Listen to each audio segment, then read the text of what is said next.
All right. Hello, everybody. Welcome back to the show. Welcome back to the channel. This is your host, Young Brando. Maybe one too many buttons open on his shirt. We're going to talk about an interesting auction today. I was planning to do this last night, but it was just so in between. The auction was about to start. You don't know what happens ahead of time. So I thought, why not make an early show tomorrow where we can actually assess the results? And it's very interesting indeed. Sounds largely like a disappointment, even with the marquee lots underperforming significantly. But let's roll back the tape and think about this a little bit, because this was basically a culmination of events for Christie's, specifically for single owner auctions. Clearly, this is a moment in the market where a number of high rolling collectors who are sitting on collections in the number of 200, 300, even 600 pieces, like the Patrick Getreide auction that is called the Oak Collection, the one of a kind collection, are seeking the moment to make a run for it, basically. There are very clearly a number of very big collectors who want to get out, or at least want to get out of most of their watches and perhaps chart another path, even if they stay in collecting watches, which has become, of course, very much a business for many of the big collectors. Or maybe they just want to shift their assets somewhere else. I don't think it's a coincidence that we had Jean Todd's personal collection sold by Christie's last year in the fall. I don't think it was a coincidence that Mohamed Zaman and Patrick Getreide collections, Passion for Time, and the Oak collection, incidentally, came up for auction first in Geneva, now in Hong Kong this year. I don't think it was a coincidence that there was the Christie's thematic auction, focusing for the first time on the work of a living watchmaker in the art of F.P. Jean. I don't think the succession of events was a coincidence, by no means. And on that note, I have to say, I was very naive when I first heard about last year's exhibition at the London Design Museum for the Oak Collection, right? I really thought that was a world first. I was extremely excited. What a beautiful thing. I thought that you have this 600-piece collection whittled down by none other than Nick Fox and exhibited in a museum setting. I thought it was a watershed moment for collecting watches, but obviously I was extremely naive. It was just a prelude to selling off the collection. It was just a way of advertising basically some of the most desirable pieces in the collection before it went up for sale this year in Hong Kong, and that's apparently just the first part. Remember, again, Patrick Getreide is said to have amassed about 600 pieces in total, and this, out of those pieces,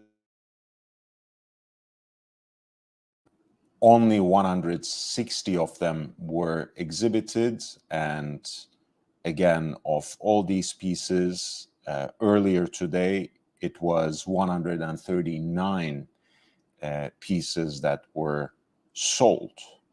So And again, many of the pieces sold for barely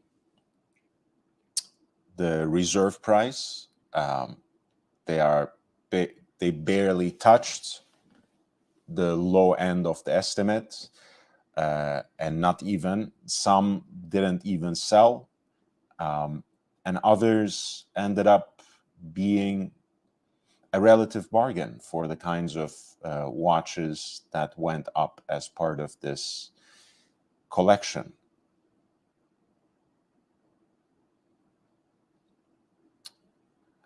Before we start, perhaps it's important to address a few issues that were raised by a friend of the pod, friend of the channel, Jose Perez of Periscope, who put particular attention to two pieces from this auction.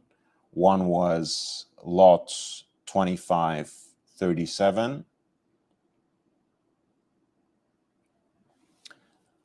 a diver watch that was made by Breguet, or shall we say for Breguet, in the 60s. This was when it was still the Brown family that held the rights to the name, and where Breguet was running a relatively small operation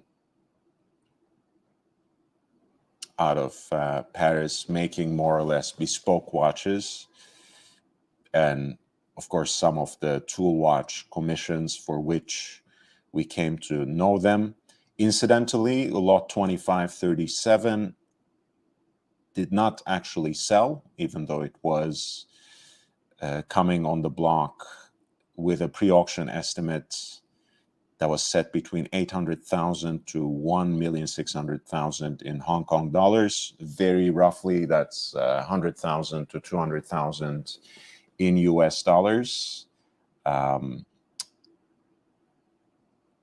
me pull up what Jose was saying. As always, he was on his punning best as well. He called the auction the joke collection, and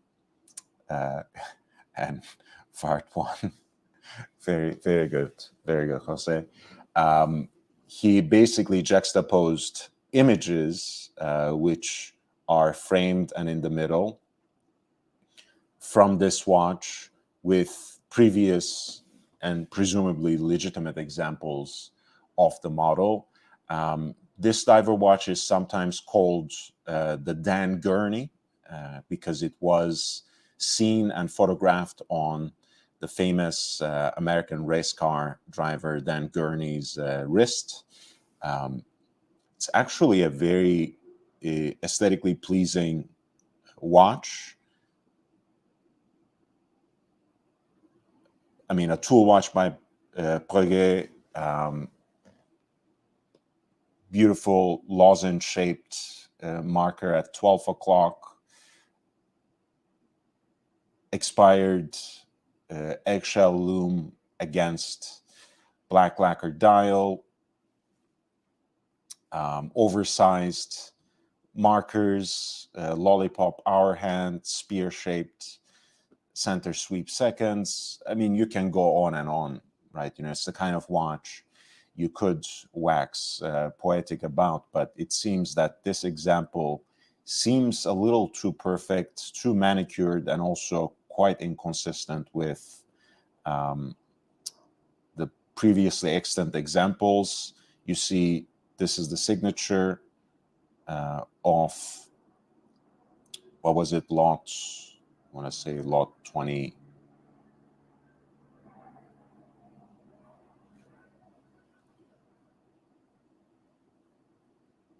lot 2537, was it?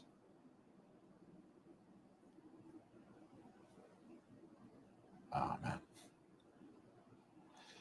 Kia ora, Mike David. Nice to see you, man. It's been a while.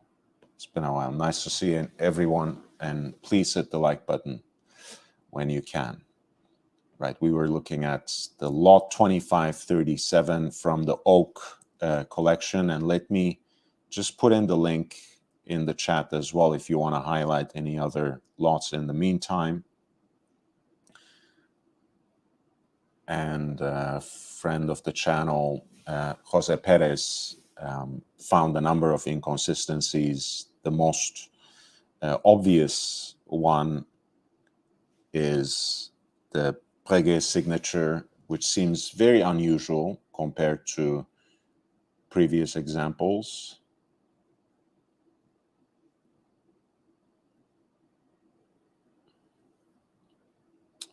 The luminous material seems way too perfect. Personally, I find extremely suspicious that the circular part of the lollipop hand seems spotless. You know, the very reason that Rolexes have a Mercedes hand for the hour is to divide up that relatively unstable luminous material to smaller pieces so it does not crack when it disintegrates. This loom seems too perfect on the hands, too perfect on the hour markers, absolutely spotless in that lozenge or trapezoid shaped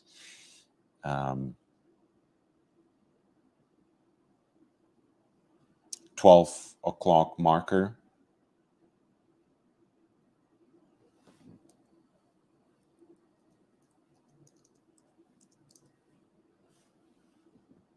It's actually like a kite, right? You know, it's a beautiful, beautiful little detail, but this watch just looked all kinds of suspicious, and it didn't sell.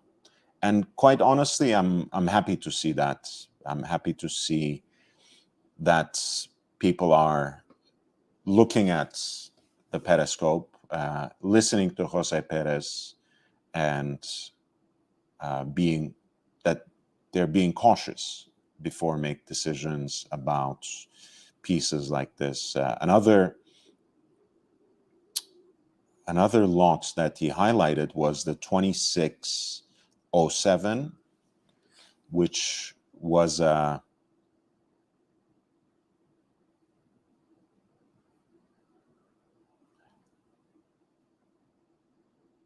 Patek Philippe reference 1436, a split-second chronograph from mid-century by Patek Philippe, presented as a one-of-a-kind, right? That's supposed to be the name of the collection, and certainly the only one known so far. Not to make any outrageous or too broadly sweeping claims, but by and large, vintage Patek pieces with black dials happen to be extremely rare. So whenever one comes up for sale, and if it is something that can be actually certified, actually authenticated by Patek Philippe, by the requisite paperwork,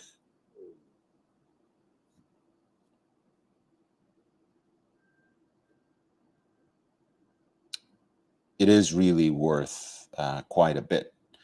And again, the 1436 is in and of itself an amazing watch, but it turns out that this particular watch, this case, with this serial number, with this condition, was previously sold in 1992 by Sotheby's. And as you see, the archival extract that is provided with the watch today does not actually make any remark about the black dial, which it would, which it should, as I said, because that's basically where the value of the watch rests, in this case, where most of the value of the watch rests. And once again, this time in his Instagram stories, Perez highlights the watch as saying, sold at Sotheby's, New York in 1992 with a silver dial, black dial, almost certainly fake.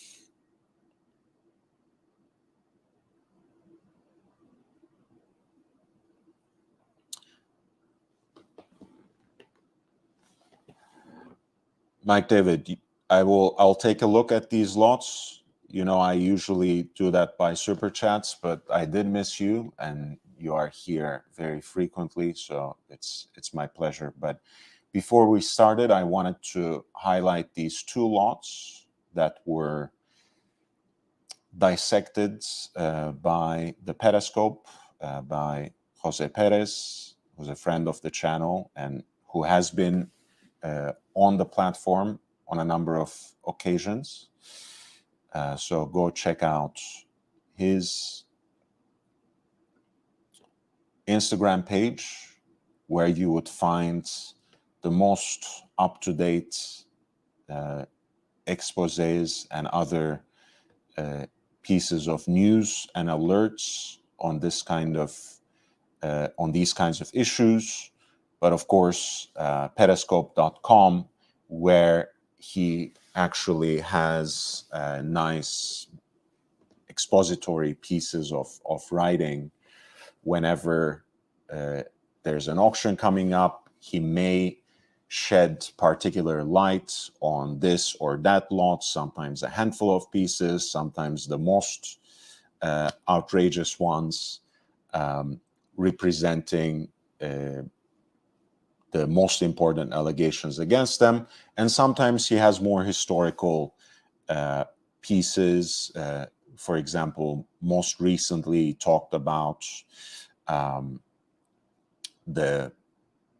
what he calls the fictitious history of the Blancpain 50 Fathoms as supposedly the first modern dive watch in history. He has also written a counter history against that right before, presenting what was, in fact, the first modern dive watch in history. So please do check out periscope.com and also instagram.com/periscope.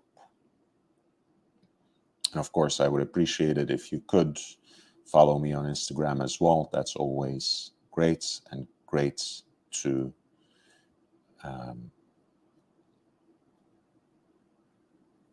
correspond with me as well. Thank you, Mike David. Thank you so much. 20 New Zealand dollars. Life's been busy. Life does get in the way. Life does get in the way. I'm trying.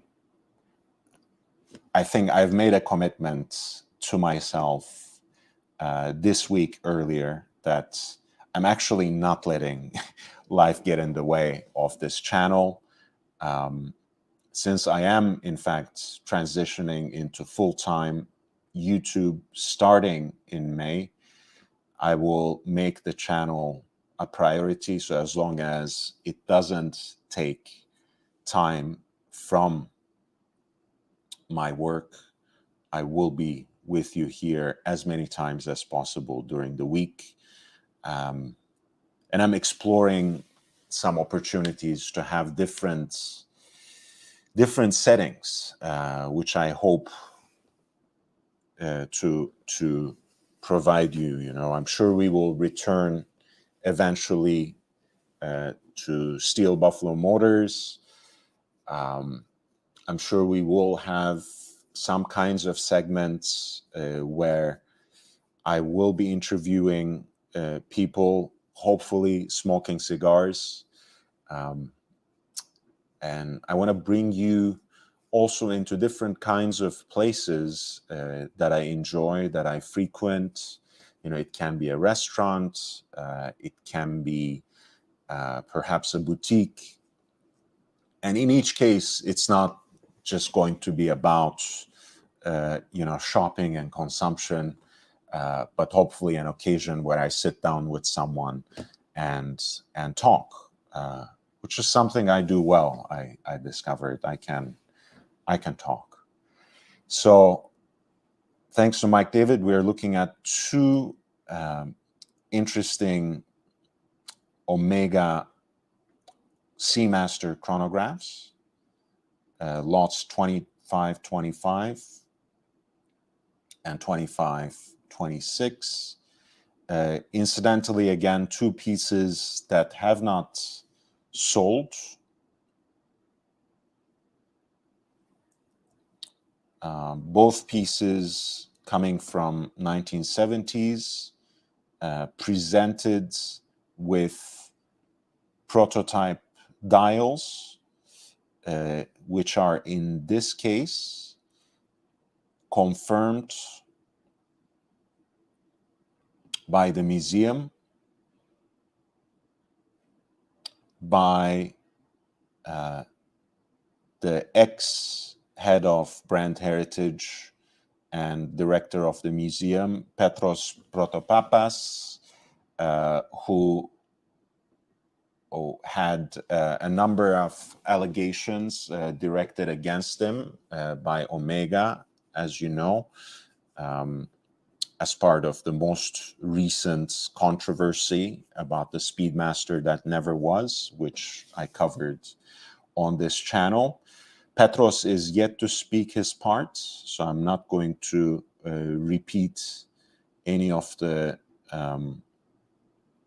allegations directed against him by Omega, but certainly I wasn't convinced altogether to see Omega merely as a victim. All of this goes to say that even though there's an archival extract, obviously an archival extract from Omega at this point in time doesn't mean much.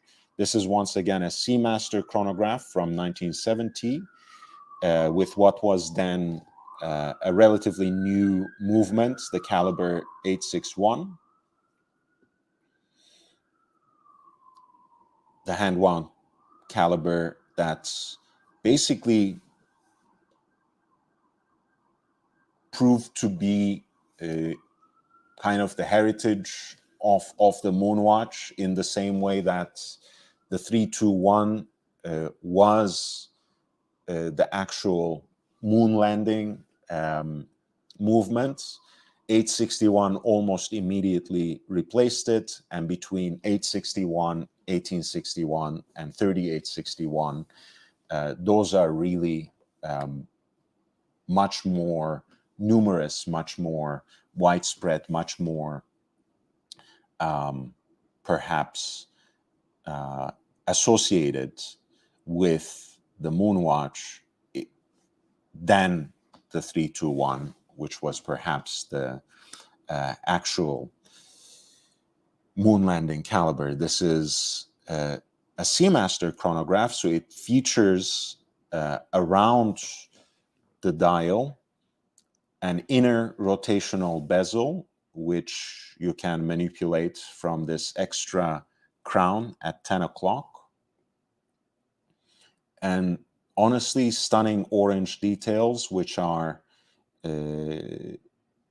displayed, brought to perhaps even more dramatic attention by Christie's presentation here. I love it.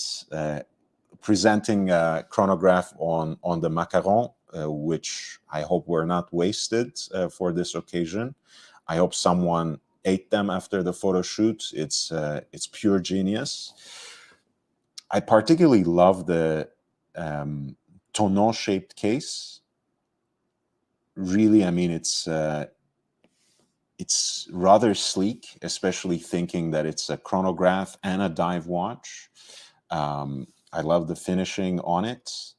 It looks like some sort of spaceship. I don't know. I love it, and I love how it integrates into the bracelet in an important sense. And the piece also comes with the bracelets and was listed right there with an estimate, with a pre-auction estimate that ranged between 650,000 to 1,300,000 Hong Kong dollars.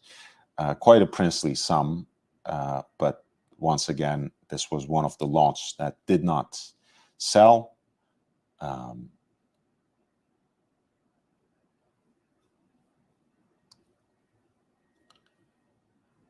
the next one is actually a very similar piece. Mike, so this was a collection, and you can find the articles very quickly. Hi, Swiss, by the way. Sorry, I didn't see you earlier.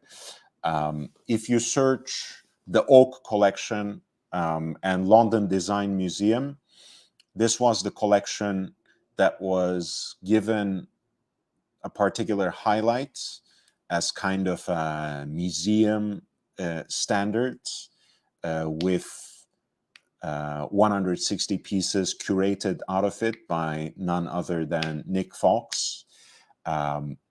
I think it was on display for months at the London Design Museum, and it was supposed to go on a world tour, which never materialized. Instead, it went on sale at Hong Kong. And Christie's was presenting this sale as kind of building up from the auction season, from the fall season that started off in Geneva just earlier this month, I should say.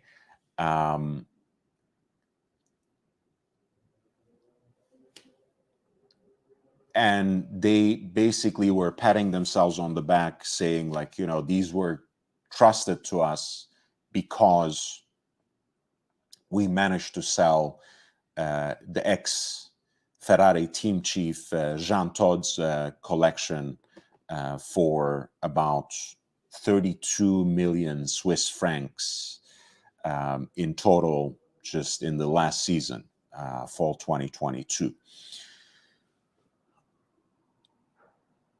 And I have to say,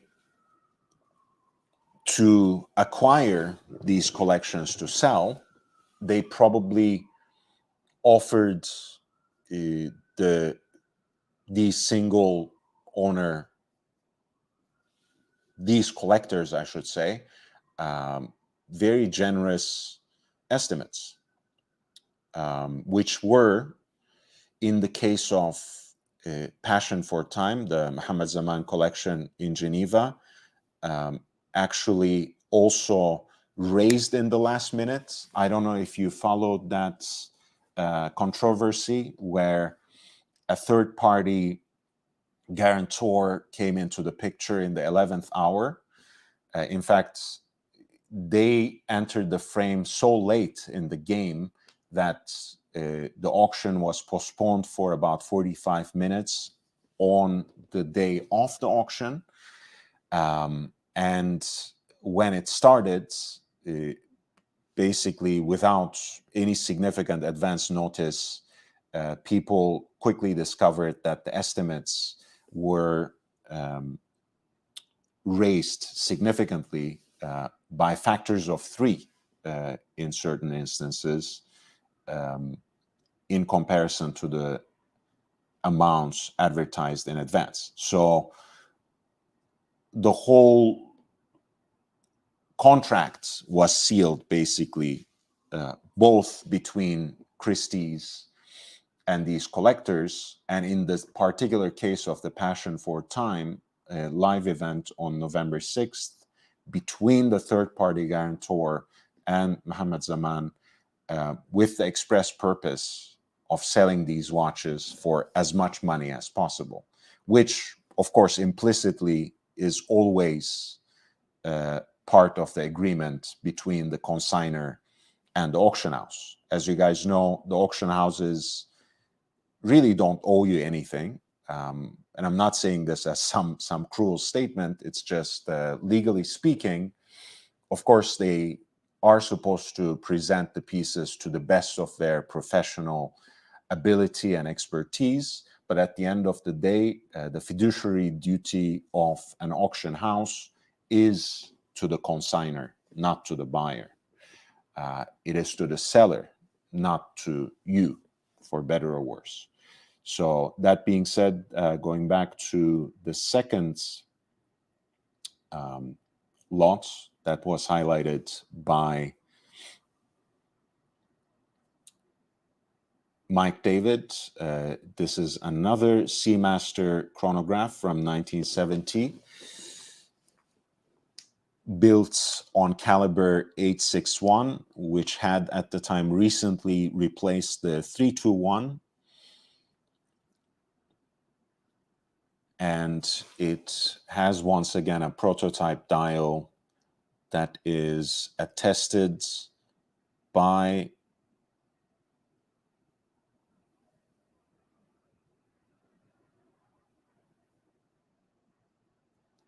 the head of brand heritage, who was,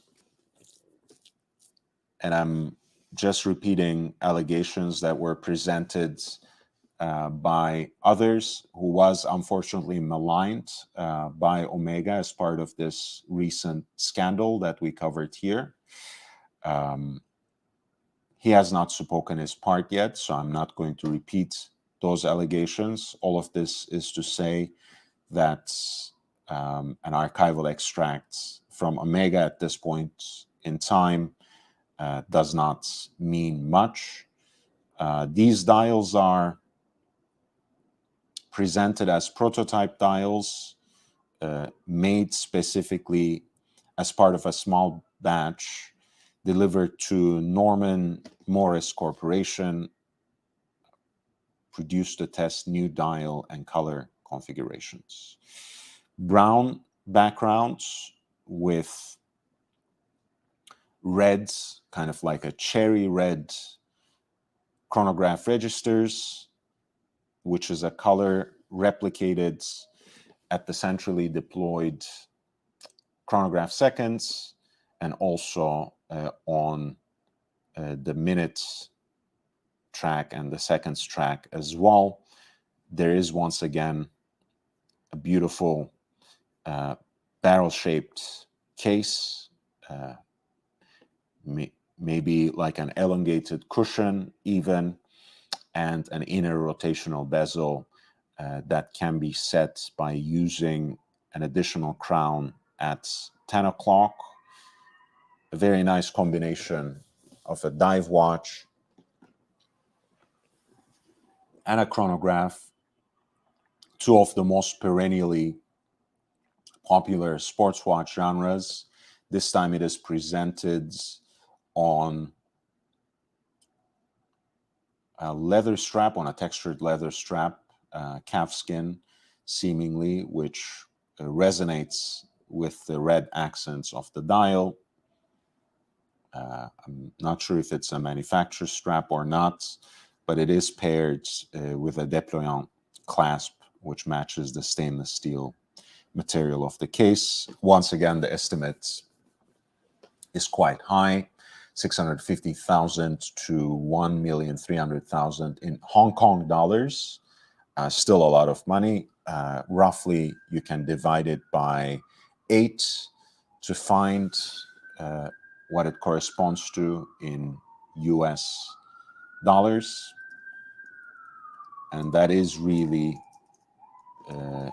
in the region of $83,000 in USD at the lower end of that estimate.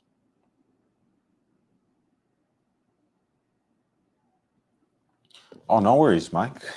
That's what I'm here for, man. That's what this channel is for.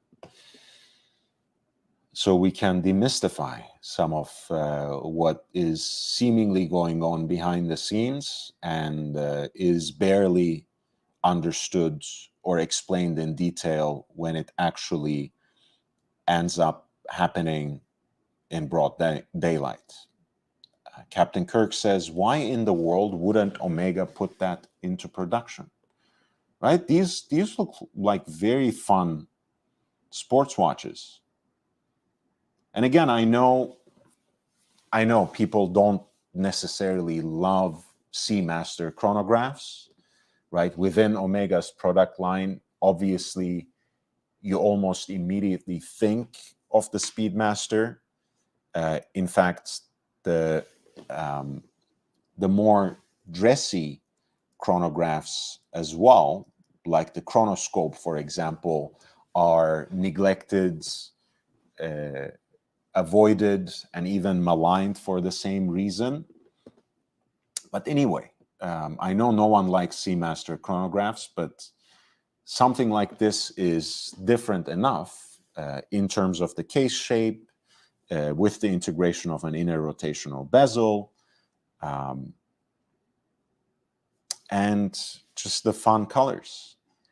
If you're looking for a chronograph like this on the secondary markets, of course, your best bet is with the JLC Polaris. The Polaris has an inner rotational bezel and does have a chronograph as well as a chronograph. Oh, sorry, my bad. The chronograph version does not actually have an inner rotational bezel for dive timing. I think I just messed it up because of the world time, which does have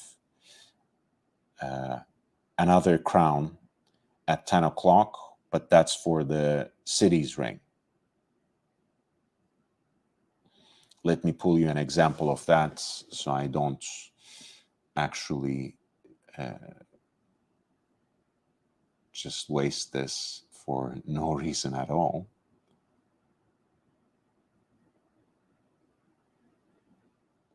But that is a handsome watch, just a little too large for my liking. Polaris itself is a 42 millimeter watch, but it does wear well for that, for what it says on paper. I think it is actually quite a compact wearing watch, but the chronograph world time version is 44, and it is positively gigantic. So this is what I was talking about. It has a cities ring on the periphery of the dial, surrounding the 24-hour ring, which you can manipulate with the 10 o'clock crown. Of course, it also has a chronograph. And again, not being an extremely popular JLC piece, it also has a price point on the secondary markets that is relatively reasonable for what it brings to the table as a watch.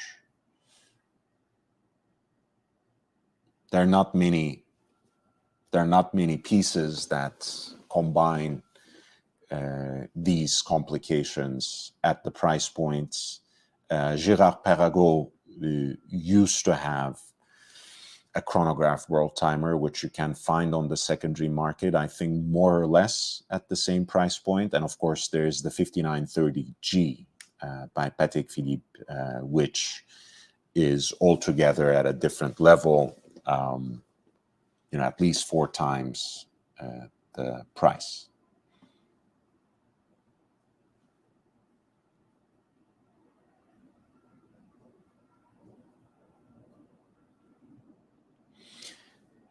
It seems that I'm struggling with the connection again. I hope you guys don't mind.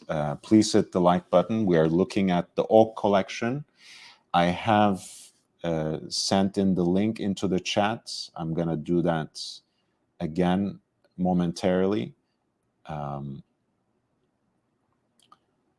This was long awaited, but I think because of the suspicions that were raised about a number of lots from the collection, because of the particular disappointments that many collectors have experienced due to the last-minute controversy for the Passion for Time, for the other single owner collection that went up for sale in this season. A lot of the pieces were not sold. What was sold went for relative bargains. And ultimately, it seems that this was a disappointment for Christie's. Hopefully, not a disappointment for Monsieur Getreide, because I would like to at least see some further pieces coming out of the collection, since they are not going to tour the world as part of a museum exhibition. We might as well see them on auction. Lot 2515 is actually one of my favorite pieces that were ever made by Glashütte Original. This is a model they call the Pano Retrograph. A very interesting fan-like sector design for the 30-minute counter. And in this case, also an additional flyback function and countdown function for the chronograph. This is the version of it that was made in 18 carats pink gold. You're looking at lot 2515 from the Oak Collection, Part 1, an auction that was held earlier today at Christie's Hong Kong. 39 millimeters with a black dial.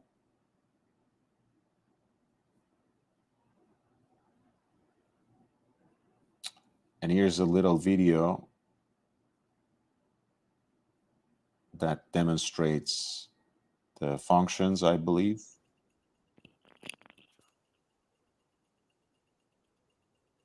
As you see, with that pusher at 9 o'clock, start the countdown function where the centrally deployed chronograph seconds hand actually literally goes on countdown mode, traversing the track in the reverse direction, in the counterclockwise direction, as you can see, in contradistinction to the seconds on the subdial. And we are geared up for the surprise. There's also the panorama date at 4 o'clock, the 2-digit oversized date display, which came to be associated perhaps most strongly with Lange, but is executed very ably by many other brands. Right, so every minute with this countdown timer, you actually get that chime as well. There were platinum examples of this as well in relatively limited number for both of these pieces. Again, one of the most complicated and beautiful pieces that Glashütte Original ever produced. Certainly the most beautiful and most impressive piece from my humble standpoint that was produced in the Swatch Group era. This is the panoretrograph, which is a column wheel chronograph from Glacé Original, produced in a limited edition with an oversized date, with the flyback functionality, as well as a countdown function, which has a chime for each elapsed minute.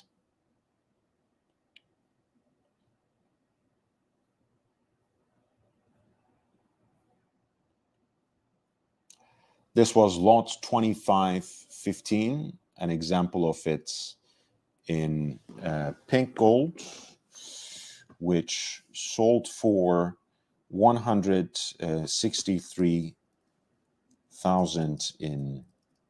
63,800 in Hong Kong dollars, which is roughly around 21,000 in US dollars.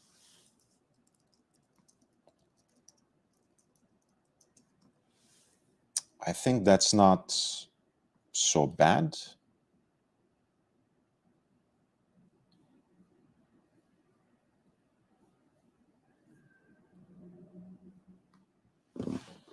In fact, you might say it's a decent bargain. If you just casually look at some of the listings that exist for these pieces, I want to find how many examples of it were made. I think there's also one with the white dial as well.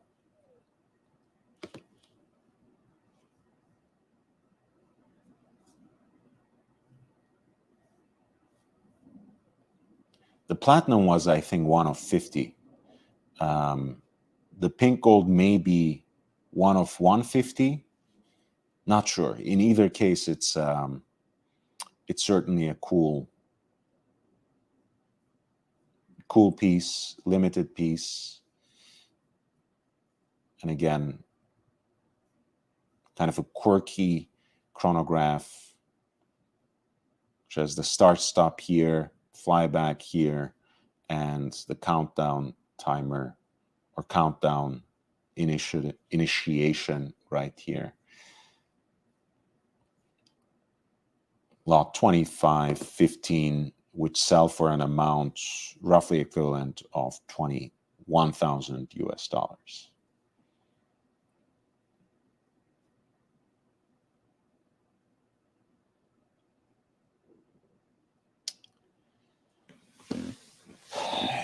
Especially with my connection not really cooperating, I think I might not be able to cover every single piece in this auction, certainly, maybe not even every single piece that I want to cover.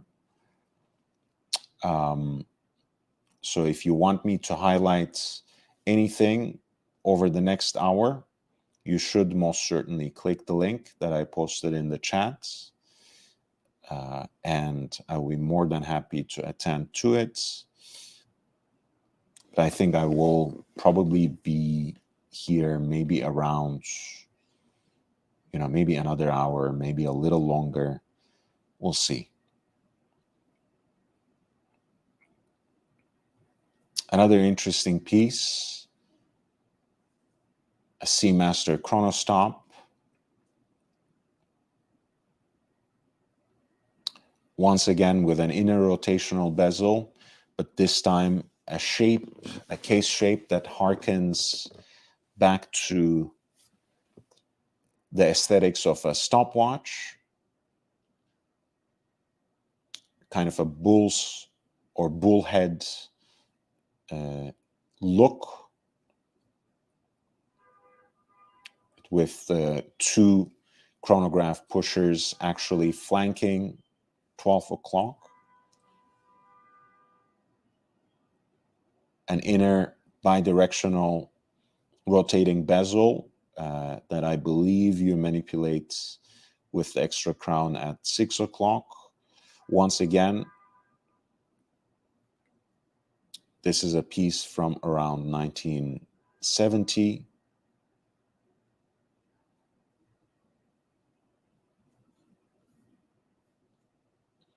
A hand-wound chronograph, caliber 930.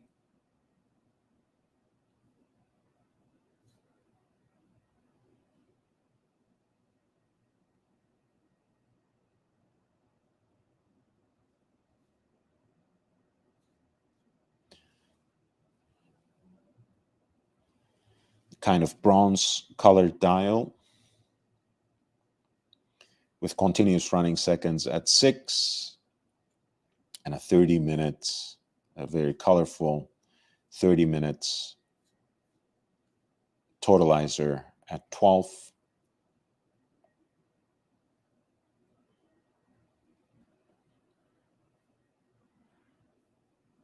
Seamaster Chronostop at lot 2517 from the Oak Collection, Part 1. Comes with the archival extracts, and it's sold for 69,300 in Hong Kong dollars, which amounts to roughly 8,900 in US dollars.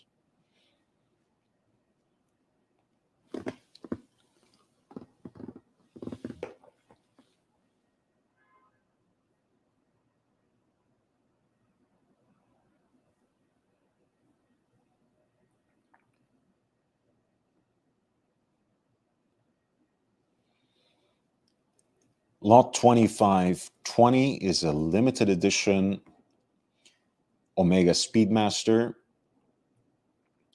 that I think features a stunning combination of black and gold.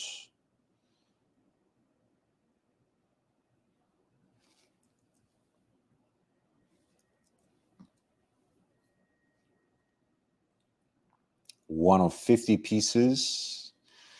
Comes with a matching 18-karat gold Omega deployant clasp, the international warranty, and the leather holder.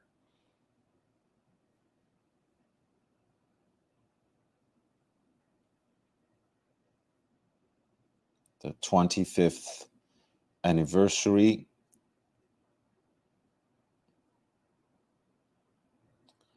of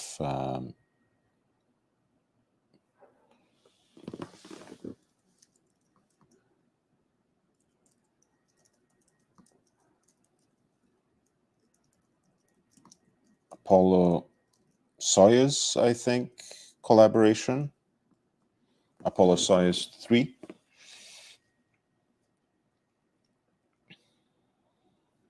Number 47 of 50. That's the deployant clasp that matches it. And here is a look on the dial.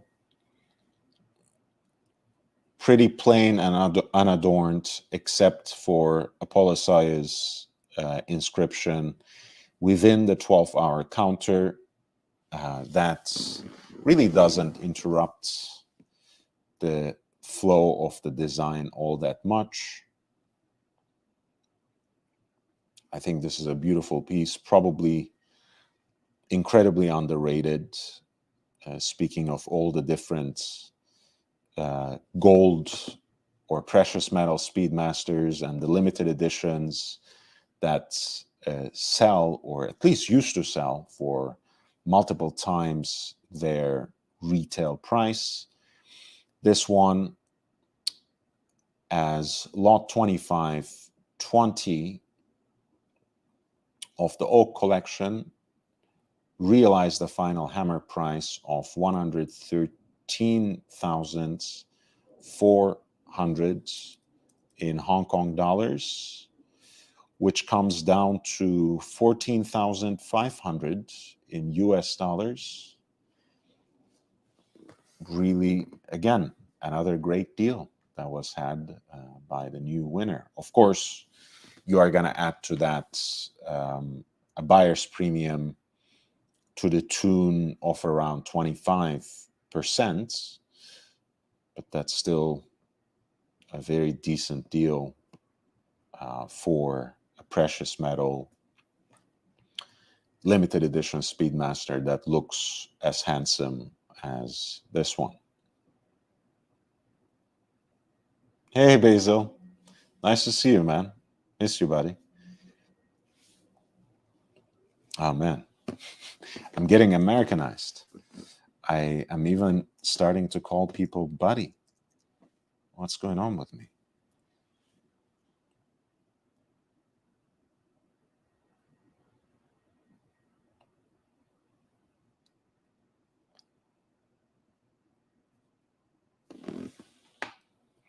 $25.21 is actually an example of a precious metal Speedmaster, this time in pink gold,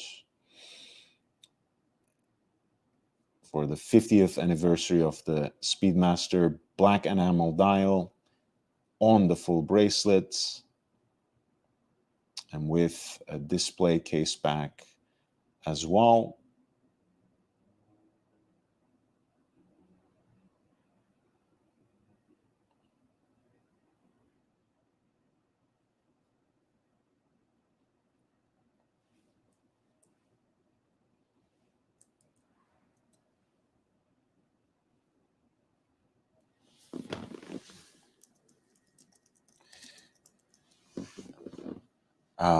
As you guys know, I'm trying to, I don't always mention these shades of gold in the way that brands brand it. Maybe I should. I don't know. Let me know what you think. I think Omega calls their particular alloy of yellow gold moonshine. Their pink gold they call Sedna, and the white gold they call something like Canopus. Anyway, just like Rolex speaks of Everose and whatever when it comes to their pink gold. I'm not really bothered about it, but anyway. This was a run of 57 pieces. It does come with basically the full set of its original accessories, the limited edition certificate, the international warranty, the chronometer certificate, the pictograms, product literature, sales tags, the box, the loop, toolkit, whatever else. One of 57 pieces. And this one also sold at the Oak Collection Part 1 as Lot 2521. And the price realized, the hammer price was 226,800 in Hong Kong dollars, which comes down to 29,100 in US dollars, roughly speaking. I think all in all, there were some interesting deals to be had on watches that you can trust. That's why I wanted to start tonight's, or rather today's presentation with the two pieces that Jose Perez set apart to identify as being particularly suspect. There are a few interesting museum collection models from Omega. I like this three-pronged hinged lugs. on this rare 18 karat white gold chronograph. We just talked about how any chronograph from Omega that's not a Speedmaster does not have a particularly successful run in the market. This is one of those collector's pieces that Omega released as part of their museum collection, 1941 milestone, number 48 out of 1941, collector series number 9, with a matching tang buckle in white gold. Interesting case design with a multi-meter scale, the telemeter on the perimeter of the dial, on the periphery of the dial, and then a tachymeter snailed into the center of the dial, a bicompax configuration, 30-minute totalizer at 3 o'clock, continuous running seconds at 9 o'clock, cathedral hands, which I usually despise, but since this is actually a piece that harkens back to the 40s, I guess one could live with it. An interesting piece from around 2013, honoring Omega's heritage from the 40s. This was lot 2522 from the Oak Collection Part 1, and it did sell for 56,700 Hong Kong dollars, which roughly amounts to 72.75 in US, 7,275 in US dollars.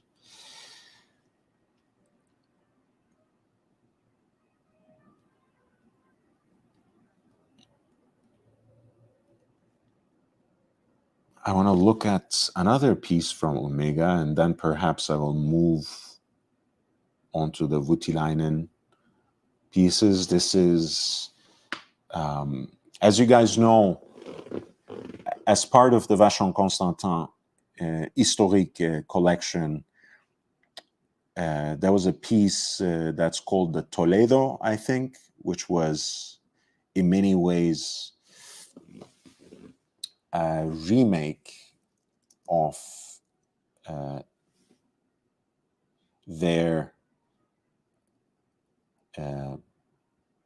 traditional time-only as well as triple calendar pieces that looked like a piece broken off from a chocolate bar, hence the name Cioccolatone that Italian collectors sometimes give it.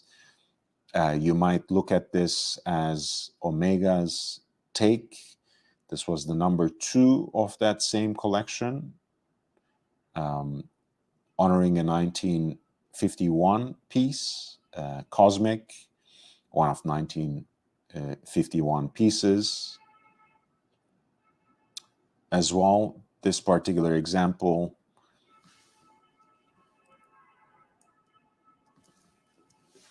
seemingly in pink gold, I want to say, with a black dial, a triple calendar that has a pointer dates on the perimeter of the dial, a moon phase indicator at 6 o'clock through an opening that is integrated into a crosshair style small seconds subdial, and there are 2 further aperture at 12 o'clock under the Omega logo and signature for the day of the week and the month. Alpha styled hands that match the pink gold tones of the case. And I think the case is really a beautiful one, a square case that has the requisite curves and wonderfully sculpted angular lugs, which give it even more character.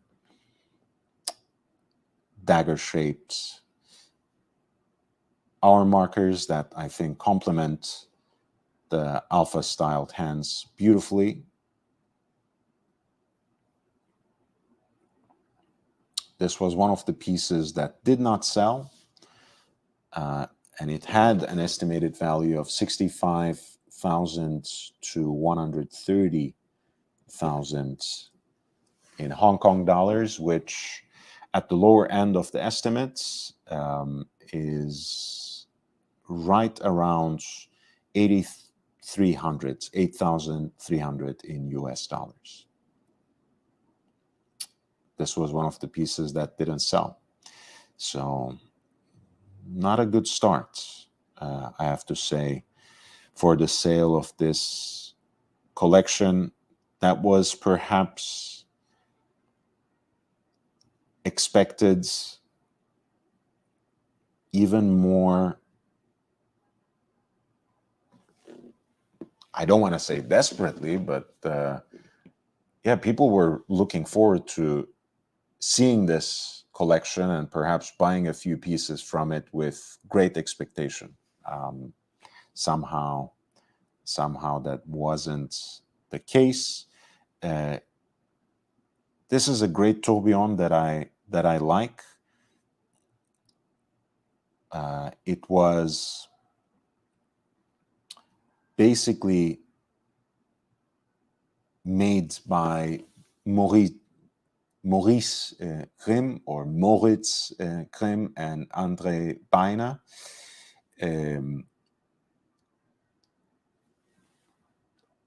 Who designed it as a prototype for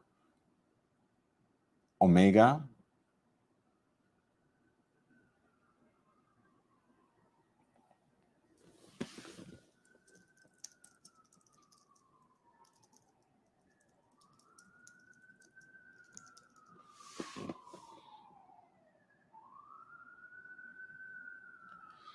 If I'm not mistaken, that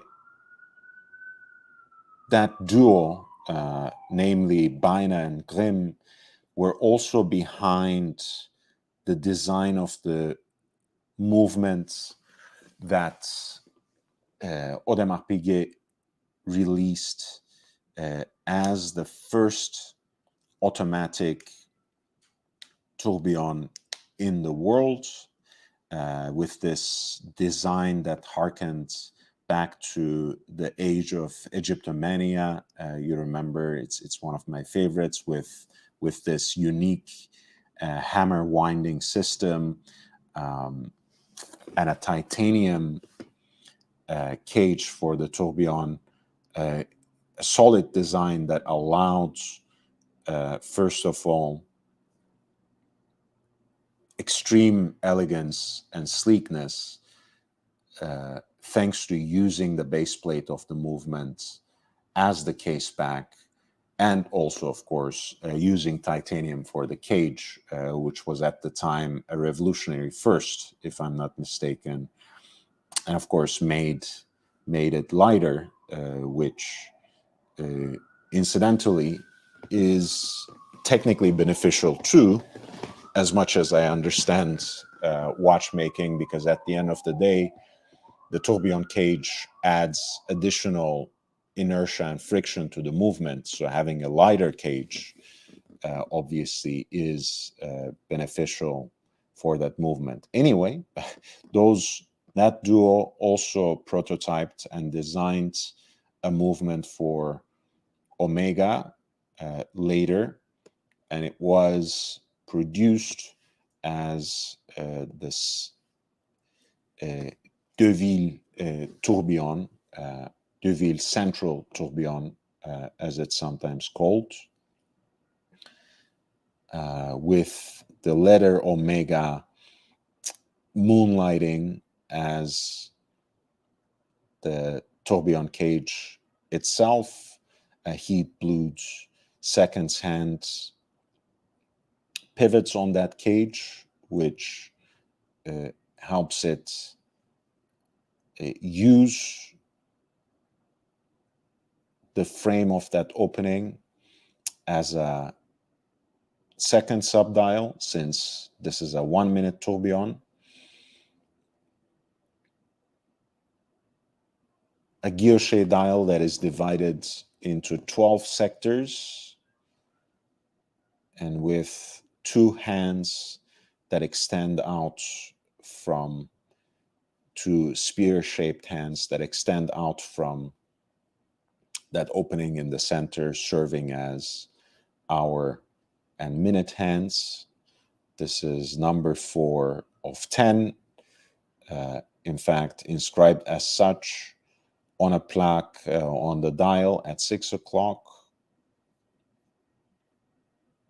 I actually love the design of this piece, not only the whole central tourbillon attraction, but also the case itself with these ornate spider-like stepped lugs.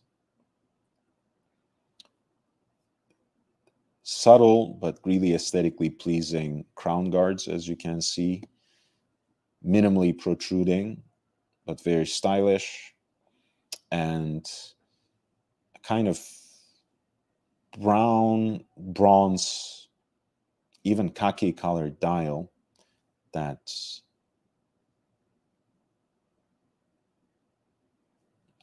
matches the pink gold tones of the case.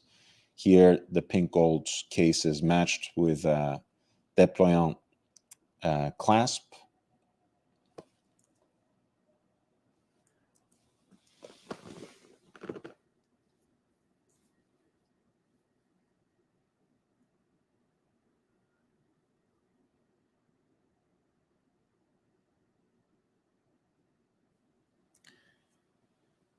I think one of the crowns are for setting and the other one is for winding.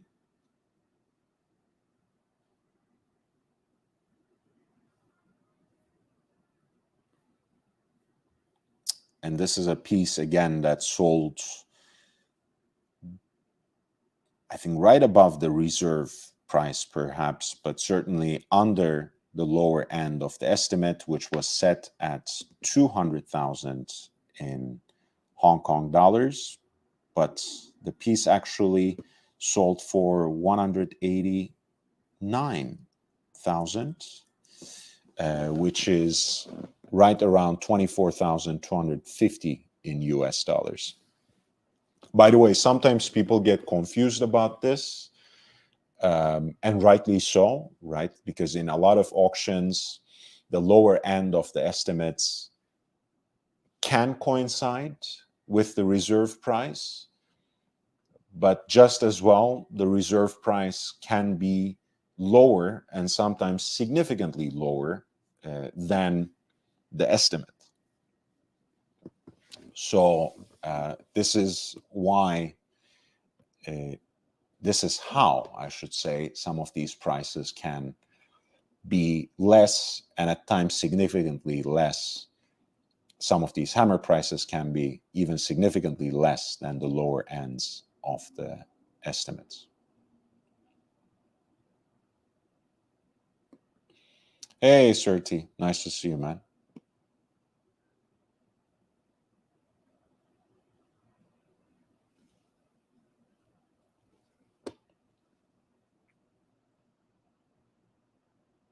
I'm gonna take a very quick break. I want to take a look at some of the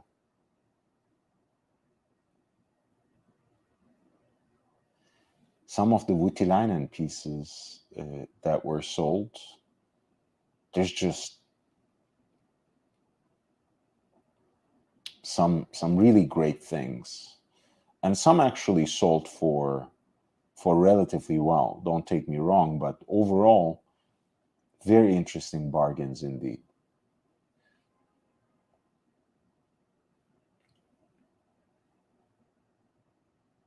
But yeah, because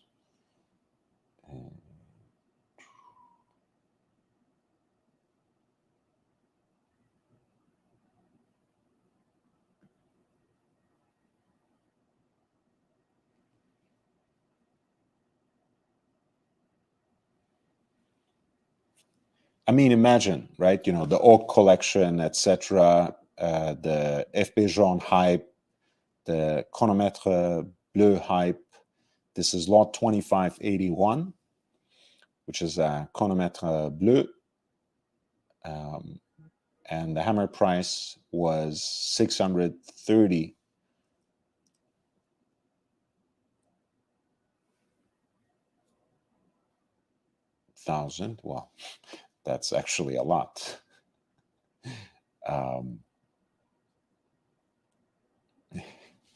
My bad. I track back, but I did want to speak about some Wittelainen pieces here. This is the one that I really wanted to focus. I will grab some water as we speak.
Okay, thank you for your patience. I'm back. We're looking at the Oak collection, which was sold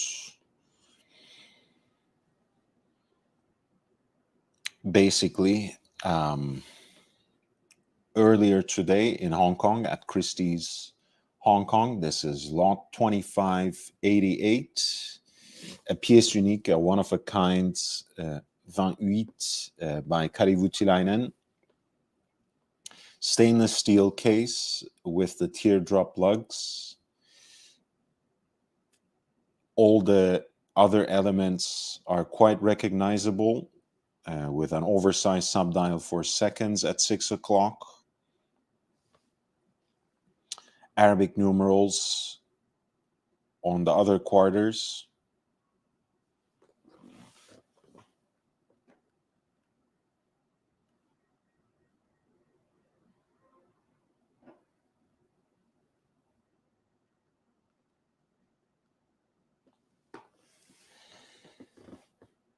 Of course, the hands, which are in part hand finished out of white gold with heat blued stainless steel hoops.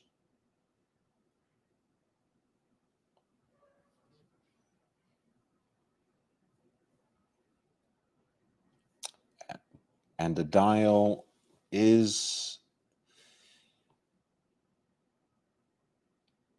an enamel dial, a chanlevé enamel, meaning that it is, in this case, this kind of checkerboard that kind of is intended to produce an optical illusion. Squares and rectangles of different sizes that are inlaid as enamel in very stunning red.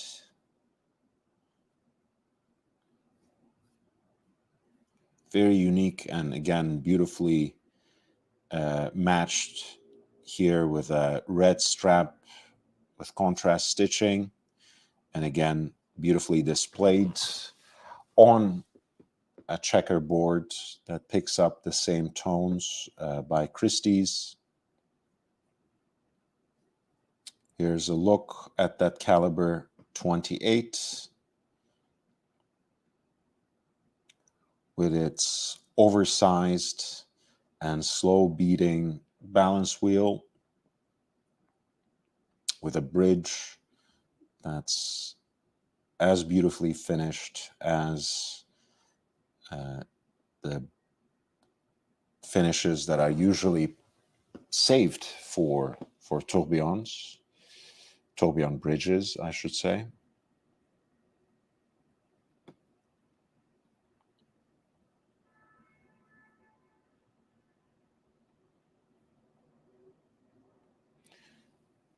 This was one of the watches that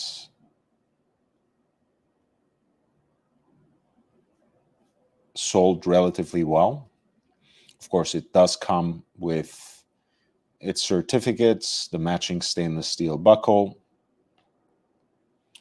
The estimate was placed, the pre-auction estimate was placed between 2 million to 4 million in Hong Kong dollars.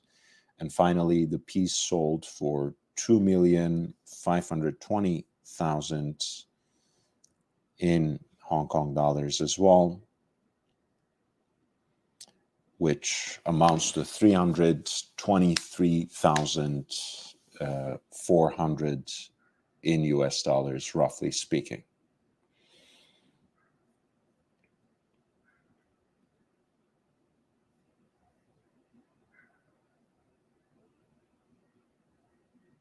Clearly, the color red is a personal favorite of Patrick Getreide because he has a similar Voutilainen, the sports model 28SC at lot 2587.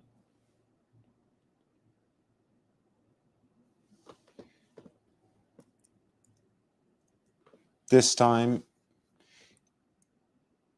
you're looking at a guilloche dial, which has a kind of a fish scale pattern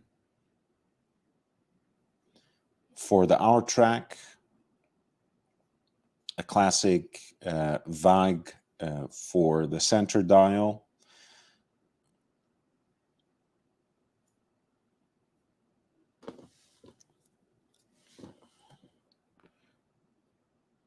This is from a run of 10 pieces, one of 10 pieces in titanium. As you can see, the downturned lugs even though they are reminiscent of Voutilainen's teardrop style, are differently styled in the case of the sports model, which also has sweep center seconds, the heat-blued circular counterweight. I believe the rest of the observatory style hands are crafted and hand finished from 18 carats pink gold, and there are Arabic numerals at the quarters. That combined with the baton markers for the rest of the hours and the frame that surrounds the center of the dial kind of looks like a sun, maybe harkens to some elements of Art Deco design.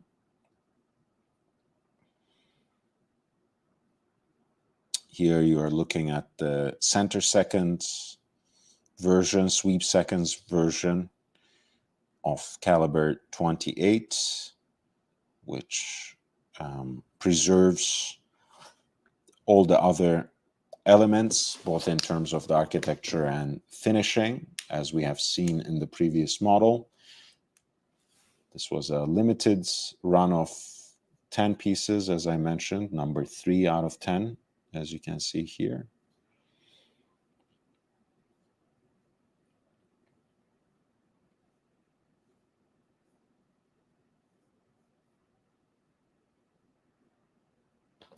And this is a piece, again, that performed relatively well, even though it sold closer to the lower end of the estimates than its higher end.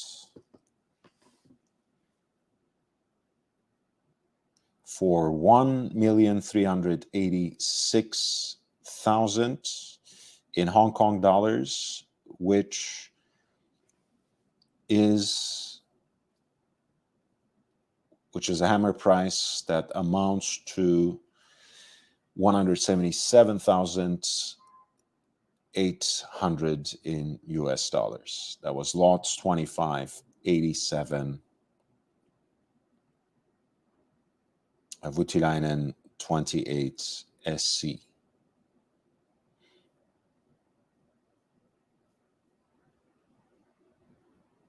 I think I will go for another 10 minutes. I might come back at night.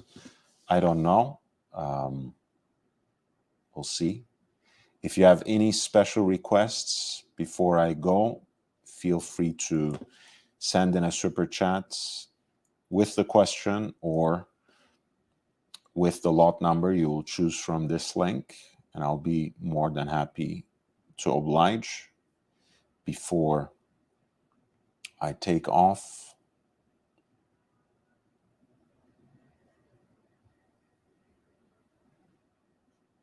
I don't want to try to cram in the Acrivias, which performed fairly well. Well, really well, I should say.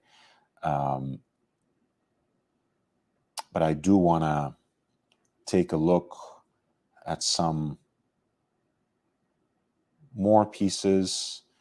The Laurent Ferrier Traveler is an interesting watch, which I kind of found always confusing in terms of its display of the reference time.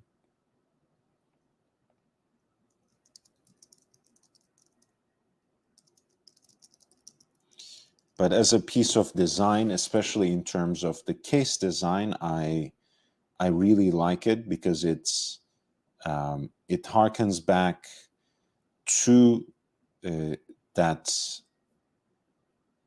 first travel time Calatrava, which actually is a complication that's given to Patek Philippe by none other than Louis Cotier. It had these two notched sliders on the left hand of the case, to independently advance and retract the hour hand. At the time of its introduction, the first series of Patek Philippe 2597 did not actually have an additional hour hand, which you might say this piece replicates, because reference time is shown by an additional opening at 9 o'clock in digital form. These notched sliders on the left flank of the case can correct the hour back and forth in 1 hour increments.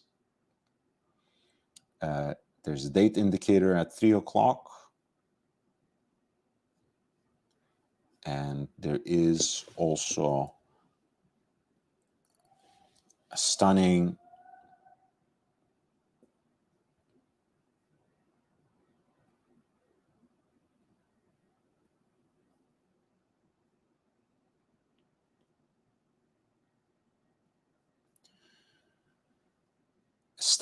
enamel painting of the world map in shades of blue at the center of the dial,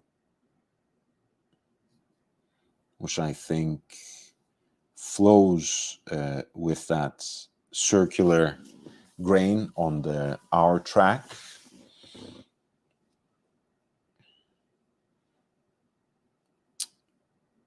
I wasn't a big fan of the assegai styled, the spear styled handset of the Laurent Ferrier watches when I first saw them, but they kept growing on me, and I love it now. The galet case shape, both in the classic original style and the square version, I'm a big fan as well. The combination of that with the oversized crown, I think, creates an absolute winner as a package. And here's the movement, which is a version of the classic micro rotor with the natural escapement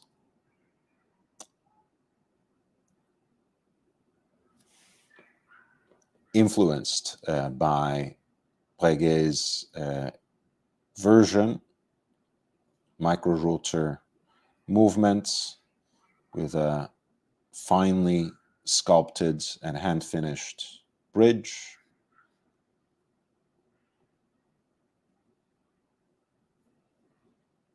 The piece is in platinum,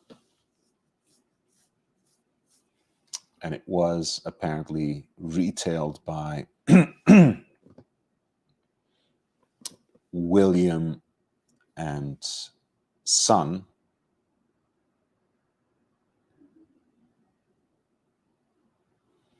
which is a highly prestigious Mayfair firm.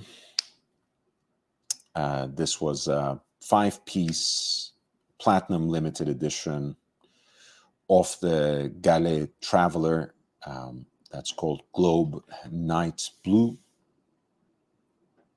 And I guess you can kind of see how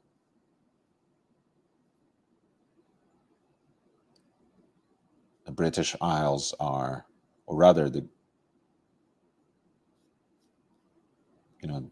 UK is highlighted there on the map, which should have been a giveaway. The piece is not numbered on the back, but it is inscribed with the retailer's name,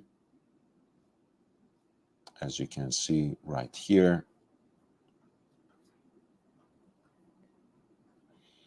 And this was a piece, again, at lot 2586 that performed quite well, selling for 3,200 in Hong Kong dollars, which in US dollars amounts to 51,750, roughly speaking.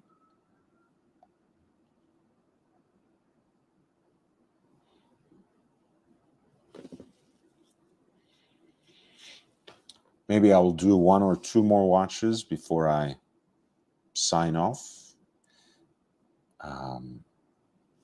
Maybe I'll come back later tonight. I'll have to decide on that. But I think I'm gonna do these two Voutilainens, maybe. The 28 Sports and 28 Tantalum.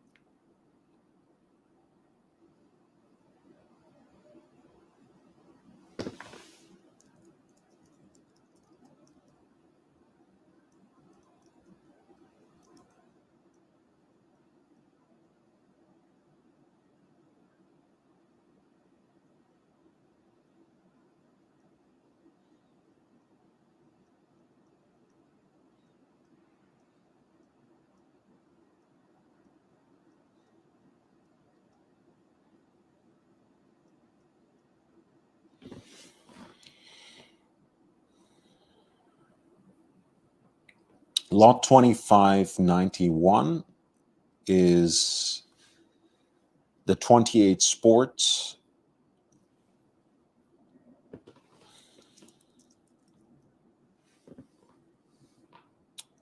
Once again, it features the case that corresponds with that designation, with the more angular cutaway lugs as opposed to the traditional teardrop lugs. Combines an onyx at the center with a blue hour track that has a fish scale pattern that is applied by hand, engine turned.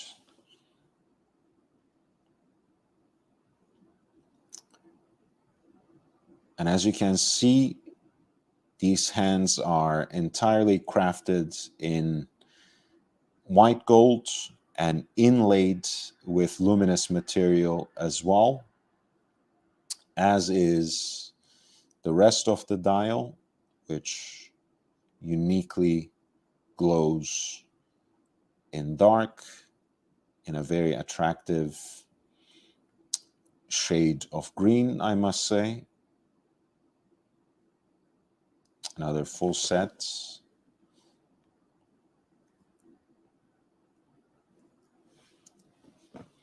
Of what is quite a rare piece by an independent. Hey, Tim G, how are you doing, man? One of only 8 ever made of the sports model in this unique configuration with an onyx center dial and a blue hand engine turned hour track, luminous stainless steel case.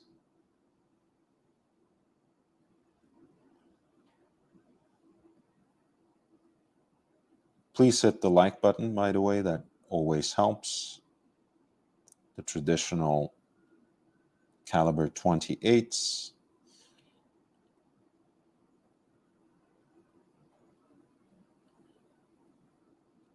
As you can see, in its small seconds version, seconds at a subdial at 6 o'clock.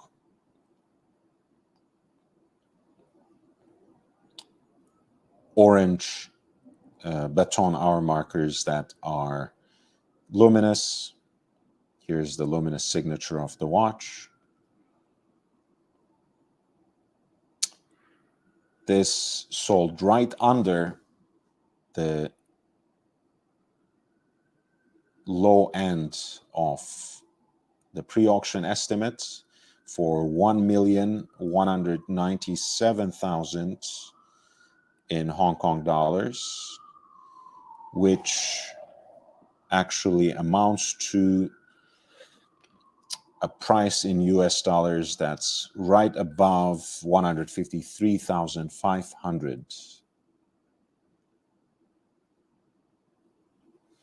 Again, depending on where you stand, depending on how you do the math, that could be a decent deal for a Voutilainen piece, even though the market is not particularly appetizing at this point in time.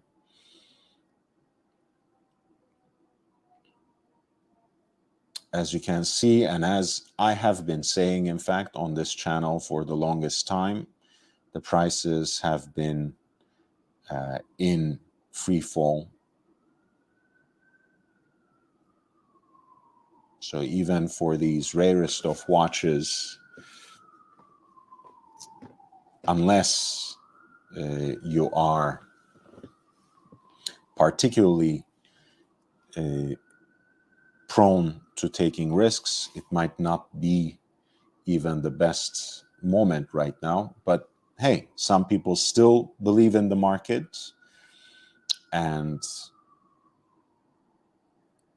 you know, the old adage, of course, for collectors was that you should always be willing to pay the premium, pay tomorrow's prices for today's best examples.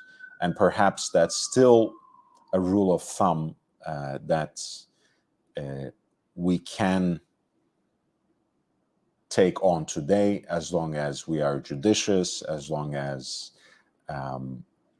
we only really go for best examples of the rarest pieces, because for the great majority of the watches on the markets, and this is not necessarily investment advice, I would advise, from my humble perspective, to make any purchases for some time. I mean, because the prices will keep falling. This is the last watch that I will highlight on this early show. It's lot 2592. This is the so-called inverse model for the Voutilainen 28, 28, one of only 10 pieces made in tantalum. The caliber 28 movement for these run of watches was quite literally inverted. The escapement and the large balance wheel, thanks to that, is now visible from the front of the watch. And for the hands to be moving in the correct direction, and to facilitate the hand setting, extra gearing was required.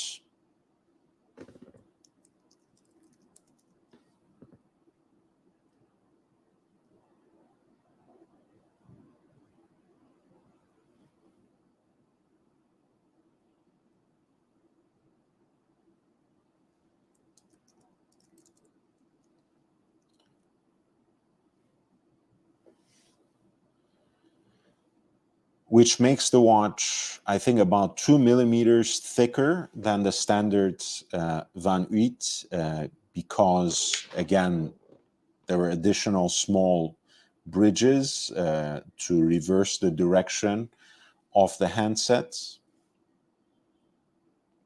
and an additional tensioning spring to stabilize the minute hand, apparently. But perhaps all of that gives an extra feeling of dimensionality and an additional depth to the dial, which this open-worked or rather skeletonized exhibition,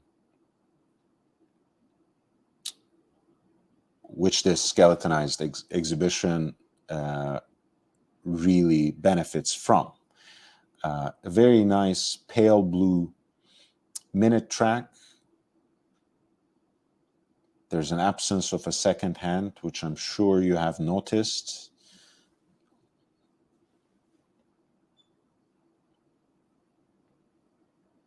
I think this frosted finish on the bridges really gives an extra dramatic accent to the anglage, which is fantastically hand finished and mirror polished.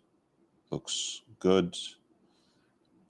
Look at that balance bridge as well.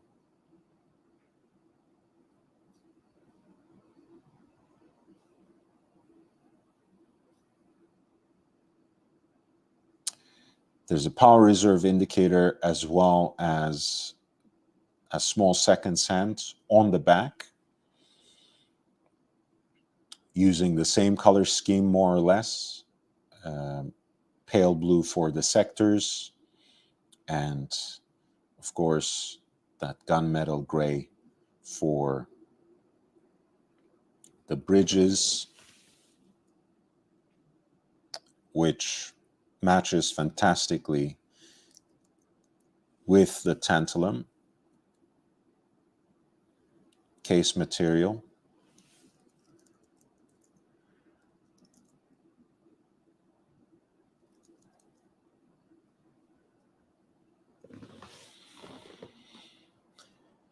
The movement is finished in ruthenium. Hey, Captain, thank you so much. Captain is a member of the channel as well as Basil, and Captain is recommending that you become a member as well. I appreciate you, man.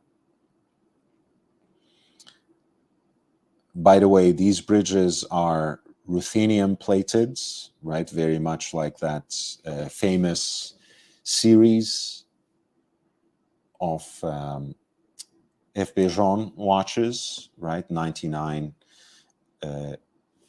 units across 5 different models that introduced the 40 millimeter case, and that said goodbye to their brass movements. I think this is a very beautiful piece. I believe it was also made in titanium and platinum in the series, 8 pieces in each metal. I'm sure there were also additional one-of-a-kind orders. And I believe in tantalum, the original price was 118 in Swiss francs, which amounts roughly to 135,000 in US dollars, if I'm not mistaken. This piece sold for more than 2 million in Hong Kong dollars. 2,016,000 specifically.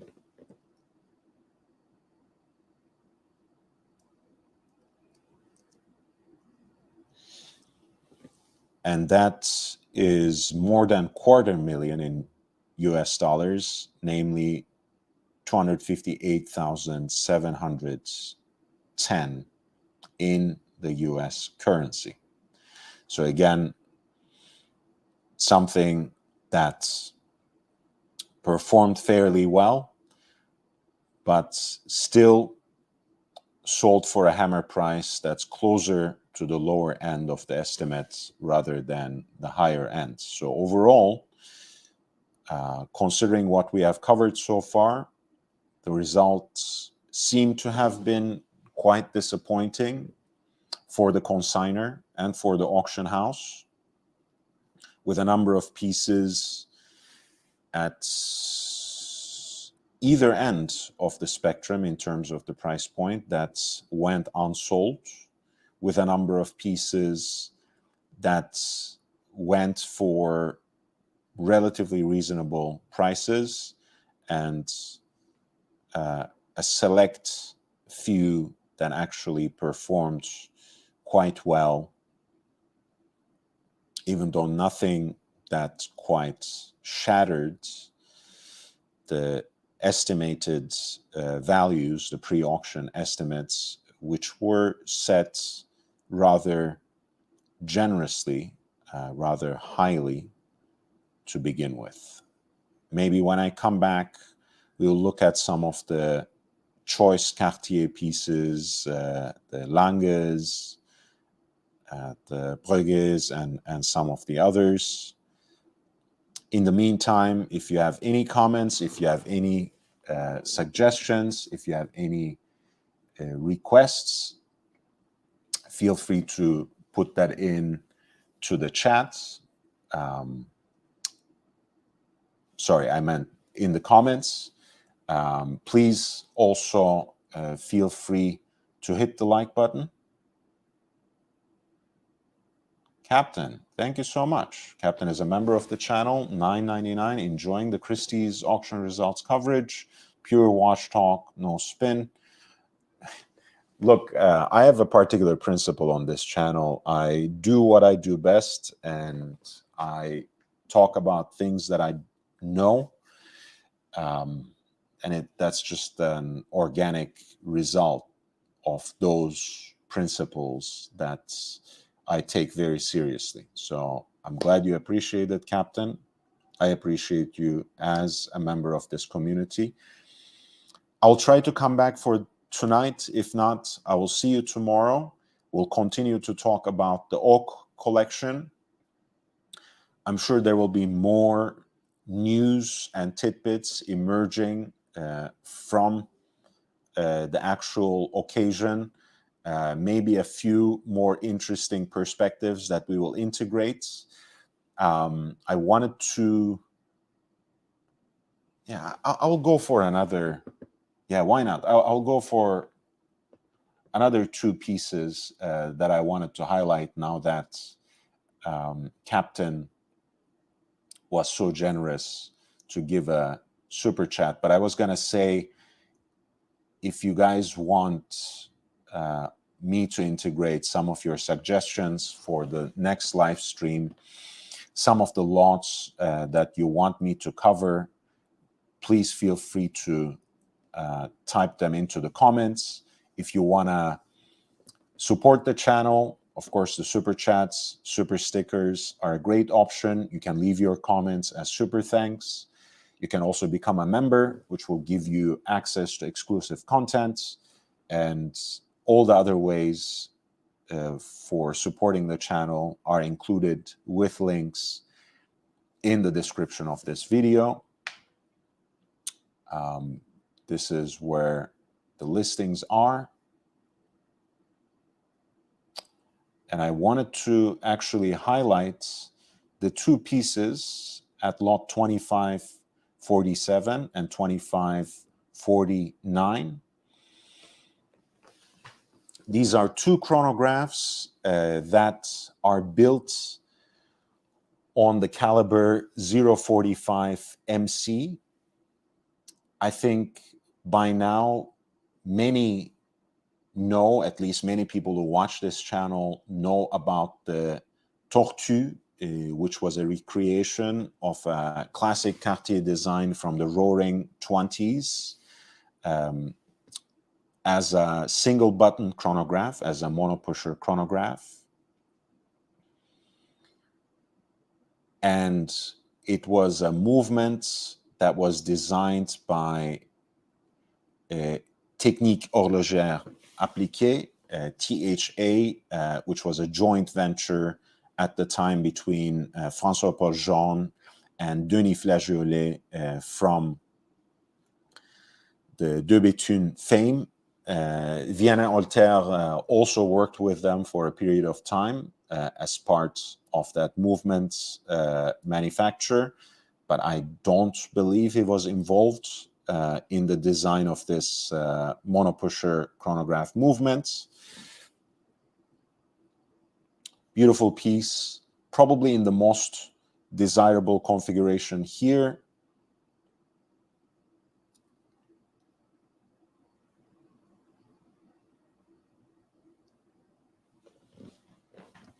Engine turned by hand, silvered, with a Cartier Paris signature at 6 o'clock and an oversized single Roman numeral at 12, polished and applied white gold beads for the rest of the arm markers, and lovely blue accents for the rest of the dial that flow with that Breguet-styled handsets crafted out of stainless steel and flame blued.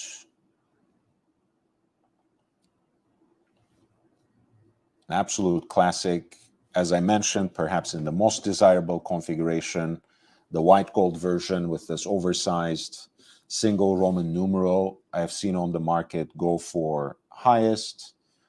Beautiful porthole style exhibition case back that gives you a peek onto that classic movement 045 MC made by THA, collaboration between François-Paul Jean and Denis Flageolet.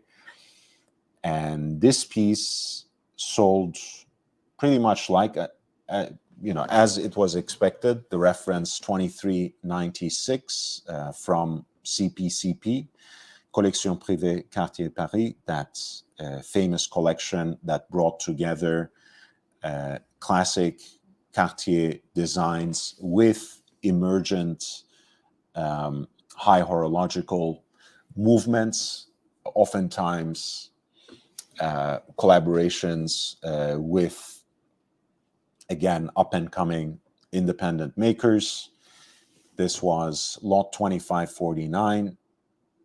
The hammer price was 378,000 in Hong Kong dollars, which amounted to 48,500 in US dollars. Again, not the best result that the consignor was perhaps expecting. Not quite a steal either, but relatively speaking, considering how these pieces have been performing on the markets, a decent deal. I love, of course, the multifaceted sapphire that tops off this beautiful octagonal crown. Beautiful piece. A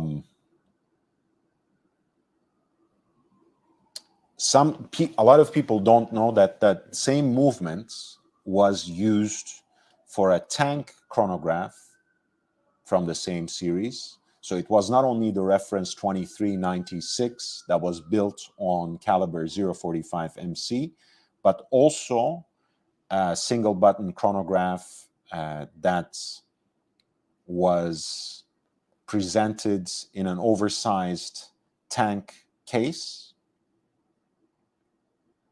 This was perhaps even more exclusive, even more rare. Again, has all those classic treatments of the CPCP series. Thank you. It's thanks to you, Captain. I don't think I would have gone for the extra 2 if it weren't for your super chats. Again, we have the dial that is produced out of a gold blank, engine turned by hand, silvered. We have the stainless steel hands that are heat blued, the Roman numerals, which actually hide a secret Cartier signature as part of Roman numeral 7, as part of the V in the Roman numeral 7. Here, the Cartier Paris signature is at 12 o'clock. You have a nicely oversized tank case that's unusually muscular, 34 by 34 roughly. The watch is in 18 karat white gold, one of only 100 pieces.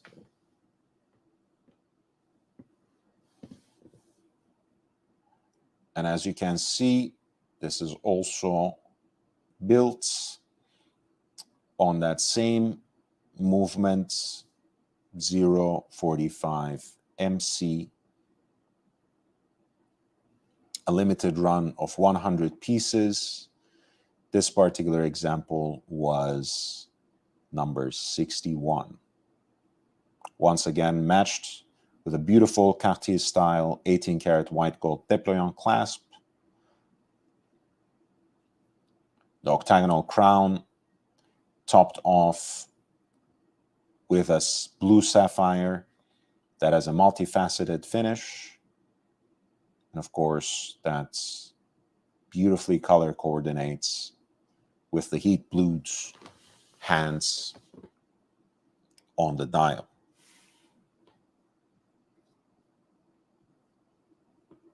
This was lot 2547 from the Oak Collection Part 1. One of the rare pieces in the auction that, in fact, broke through the ceiling of the pre-auction estimates, that overperformed the estimated value. In this case, that was set between 160,000 to 320,000 in Hong Kong dollars. This Cartier CPCP single button chronograph tank sold for 352,800 Hong Kong dollars, which amounts to $45,275, roughly speaking. Once again, it might sound like a lot of money, especially considering how these CPCP pieces were trading on the secondary markets before the craze, before the pandemic. But we don't exactly know whether those times will come back. In either case, in the current market, which is still experiencing a significant downturn, even this relatively positive result for the auction seems like a decent buy. Of course, you will still have to add that 25% premium, but these pieces don't come around very often. Again, only one of 100.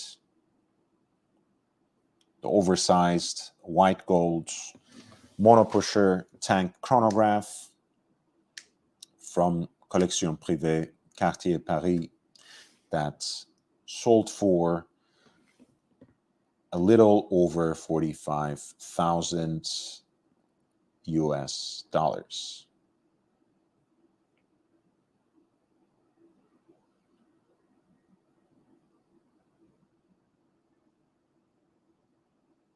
Actually, wait a second before. Let me see.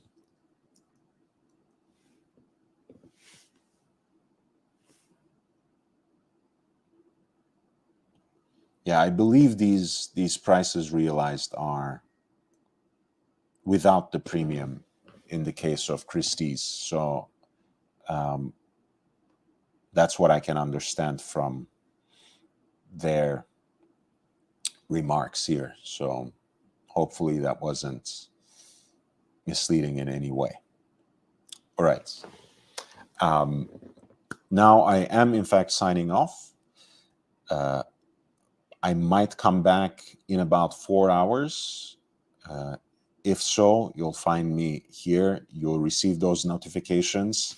If you have not subscribed to the channel, please do. I'm here with watch content basically every day. It's always it always springs from the source of knowledge and passion. There's nothing else on this channel. Of course, we dabble in lifestyle, we dabble in menswear and men's style as well. But always, again, the same principles are intact.